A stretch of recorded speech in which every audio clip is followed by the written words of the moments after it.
Welcome to the tutorial.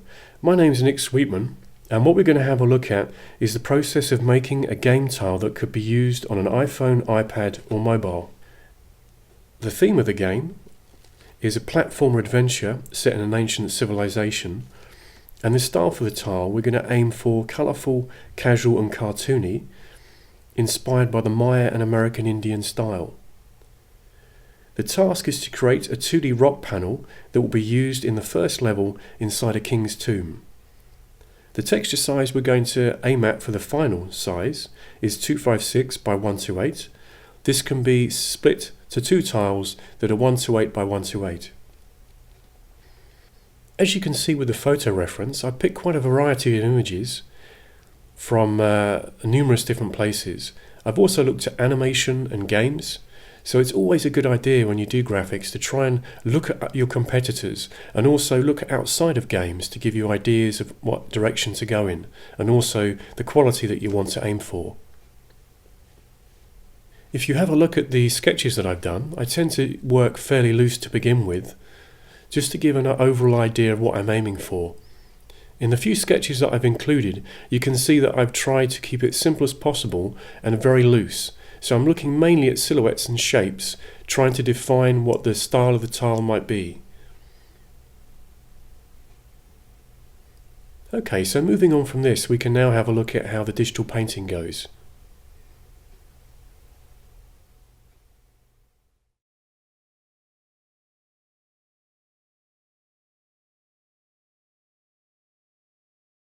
We're just going to have a look at the Photoshop settings that I've used in the tutorial. If you look at the palette, I've used 5 different shades of one colour. The canvas size is 4096 by 2048 and the size of the game tile is 256 by 128. So I'm working at a very high resolution and I'm reducing it down.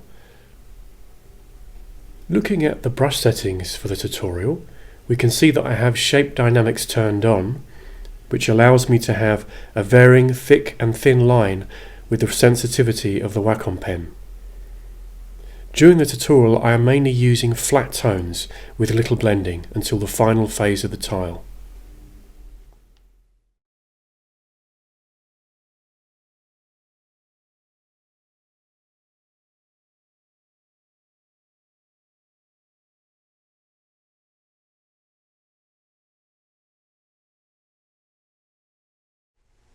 I've started with a flat colour here using the rectangle tool. It creates a vector and with a flat colour it's a good place for me to start. So you can see now I'm just mocking out the basic shapes.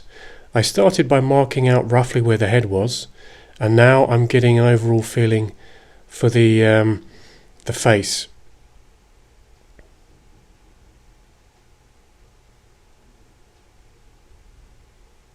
And you'll often find by starting with a colour that's already there instead of white, it helps to give you a tonal value already, and this is why I tend to use it myself.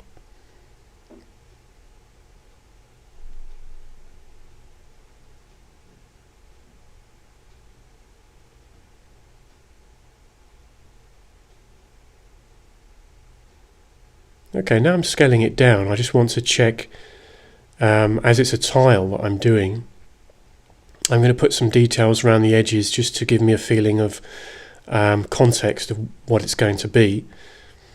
The actual size again of the tile when it's reduced down and finished, it's going to be around about 256 width by 128 pixels height. So I'm going to do it so that there's not a huge amount of intricate detail in the tile, and I'm going to focus on mainly big bold shapes as I go through the process.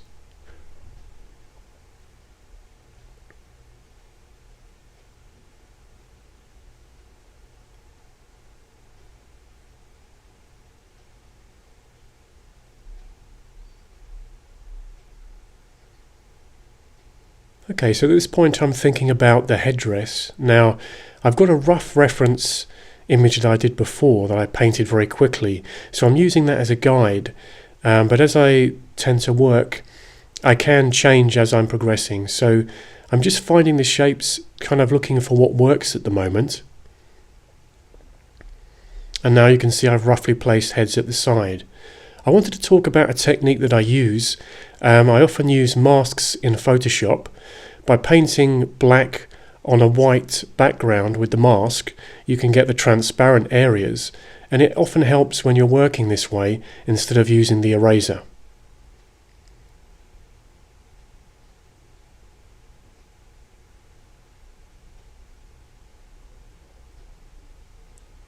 Okay, so now I'm thinking again about the context it's in, so I've added some semicircles, part of circles around the edges there, and I'm now trying to think about how the tile, that some of the bulkier details on the edges will work.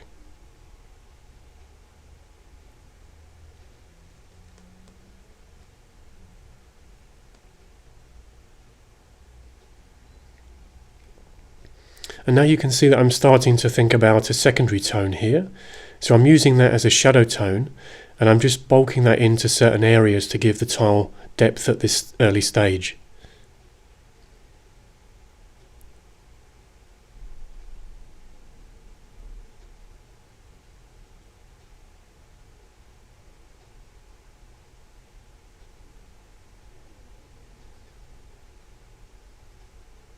Okay, again at this stage you can see reoccurring shapes. So I've used circles for the eyes, the earrings, and also parts of the hat there.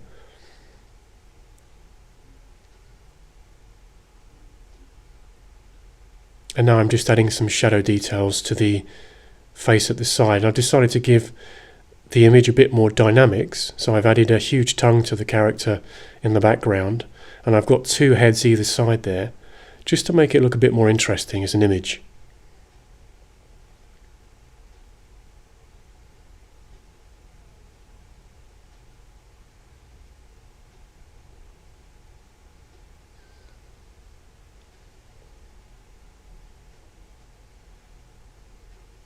Okay, so now moving on to the next stage, I'm just again refining it a little bit, playing with the shapes and refining them a little bit more. Again, I'm going to use the symmetry tool. So what I'll do is I'll flip it to the other side, and I'll tend to start to work on this just on one side only. Again, when you're doing a tile like this, you don't want perfect symmetry, so again that's why I might use the masking tool. I'll copy and paste the image and just paint over top of it so it's not perfectly the same on both sides.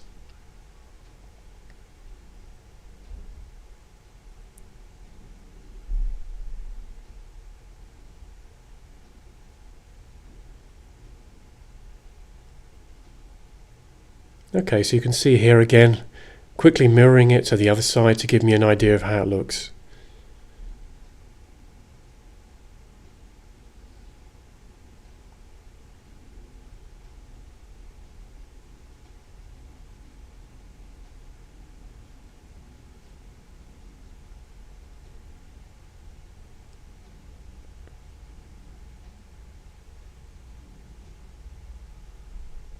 Okay, so on the next stage I decided to make a quite radical decision to the face. As it's a panel that's meant to represent a king's tomb, I want it to be a little bit more aggressive and more interesting to look at. So I moved the eyes a little bit and I made it more of a frown, so you can't see the whole of the eye, and it tends to make it look a little bit better in the image. Also, if you look at the top there, I've decided to make it an eagle's head. And I've used similar kind of eyes as well for that. So you've got quite a few repeating shapes in the image.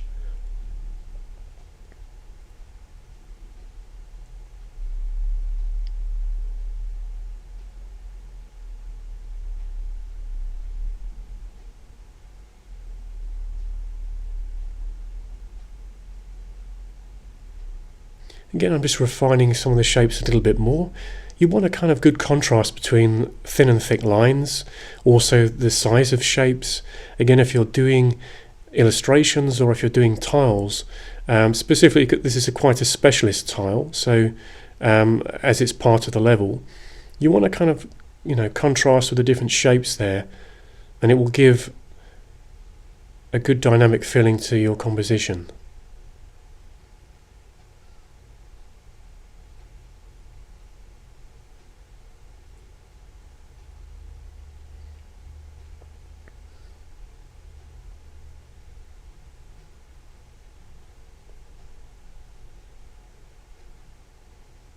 I'm starting to work on the expression a little bit, and you can see I'm pulling up an image here of the sitting bull.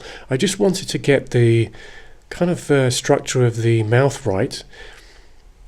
Again, if you're doing these type of images, it's really good, even though it's stylized or cartoony. Get some reference from books, Google it, or find a good book on facial expression. It'll really help you to make your images more lively and believable.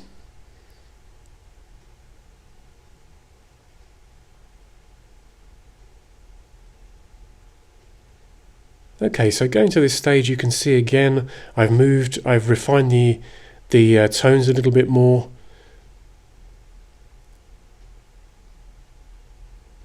And it's quite different from how it initially started.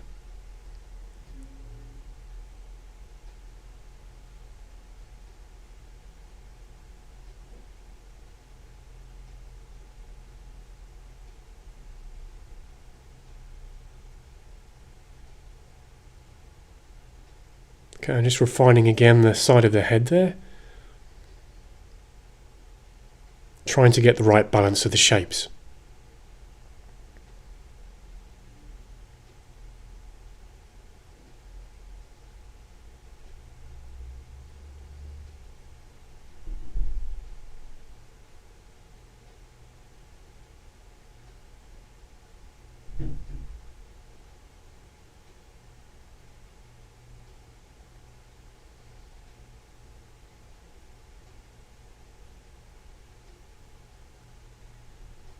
Okay, so this is moving on again another stage, and you can see that I've added a shadow tone to the main stone there, and I've modified slightly my palette.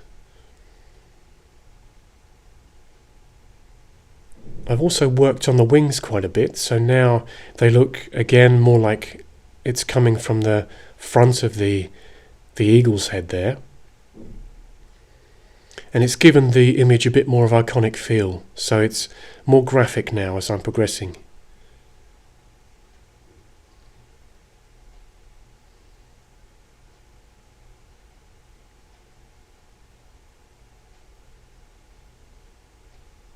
Okay, you can see how I'm just working over the eyes a little bit. Again, I'm going to flip it again later on just to make sure that it's similar on both sides, and then again I'll paint over top just to make sure it's not perfectly symmetrical. Now I've reduced it down, so I'm just checking it at the actual size. This is 256 by 128 height, and I can see that it reduces pretty well. Again, this is a very good thing if you're starting higher resolution, which you should do when you're working on graphics for mobile, iPhone, iPad, and then reducing it down. Keep checking it as you're working on it, just to see if certain details you notice more than others, if there's too much detail in or whatever. Okay, so now you can see here I've started to work on the cracks. Again, I've decided against using a photographic texture, which I could have done for an overlay. I've decided to pretty much paint everything by hand. And I haven't used any custom brushes in this tutorial. I've stuck to the standard hard brush. And you'll find if you're starting out as well doing tiles, it's a lot easier to use some of the simple brushes and try to get the basic tones down and understand form before you jump into using any more complicated custom brushes. On this phase now you can see basically what I've done is I've duplicated the same layer, and on the layer above I've used curves, and I've curved it down slightly, and then I've created a mask, and I've painted black as transparent, so you get just a little bit of a different tone of colour there coming through. And this actually really helps your tiles. Instead of having them one flat colour, you'll find by adding an additional colour in there, it's going to make it pop out a lot more, especially when it's small on the screen.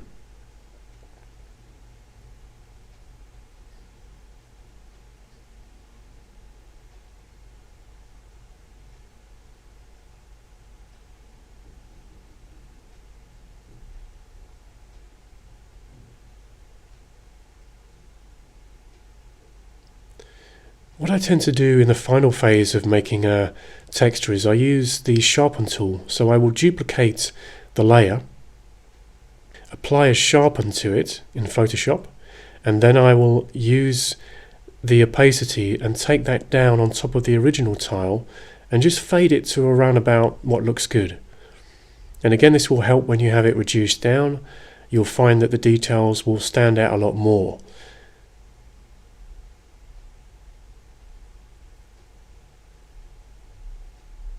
Okay, so that comes to the end of the tutorial. I hope you've enjoyed it. And it goes through the rough process that I would use for creating a 2D tile.